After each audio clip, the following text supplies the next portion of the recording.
विघ्न तो आते हैं, रुकावटें आती हैं, लेकिन अगर बाबा के महावाक्य, ये ईश्वरीय महावाक्य कोई रोज श्रवण करे, हाँ जी, तो श्रवण करने से, सुनने से समझ बढ़ती है।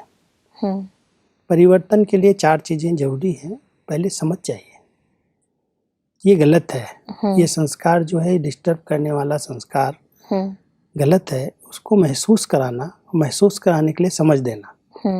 तो परमात्मा के महावाक्य जो नियमित रूप से सुनते हैं, उन महावाक्यों के आधार से हमारी समझ डेवलप होती है कि जो हम एक्टिविटी कर रहे हैं, जो सारे दिन के कर्म हमारे हो रहे हैं, इसमें कहाँ कहाँ गलती है। तो पहले हम अपने समझ को डेवलप करें, फिर उसको महसूस करें।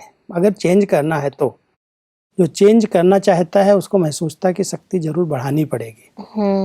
अगर महसूस ही नहीं होता तो कभी चेंज नहीं हो सकता, चाहे वो जितनी मूल्यां सुन ले, चाहे जितनी क्लासेस कर ले, लेकिन अगर उसको ये महसूस नहीं होता है कि मैं गलत हूँ, तो धोखा खाने के बाद महसूस होगा। लेकिन पढ़ाई से, ज्ञान से, समझ से महसूस हो, तो महसूसता के बाद परिवर्तन के लिए फिर चाहिए तपस्या। तपस्या के बाद ही उसका जीवन चेंज हो सकता है। और तपस्या में कुछ सहन करना पड़ता है, कुछ समाना पड़ता है, कई बातें आती हैं। तो भविष्य तभी अच्छा बनेगा जो वर्तमान समय योग युक्त है, माना तपस्वी जीवन है। योग युक्त का अर्थ ही है परमात्मा की याद निरंतर बनी रहे।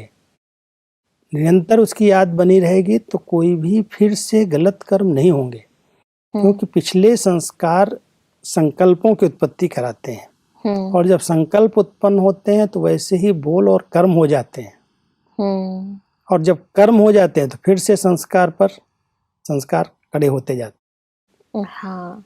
इसलिए पास्ट को महसूस करना जी, और उसको समाप्त करने के लिए, परिवर्तन करने के लिए योग युक्त होकर के रहना, तपस्वी जीवन में रहना, ताकि वो पास्ट समाप्त हो, बार बार डिस्टर्ब नहीं करे।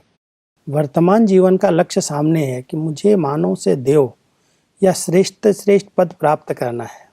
अगर वो लक्ष्य सामने रख करके लक्षण धारण करते हैं, उसी तरह से हमारे संस्कारों में रॉयल्टी आती है, प्योरिटी आती है, संपन्नता महसूस होती है, तो लगता है हम देवता बनेंगे, देव पद प्राप्त होगा।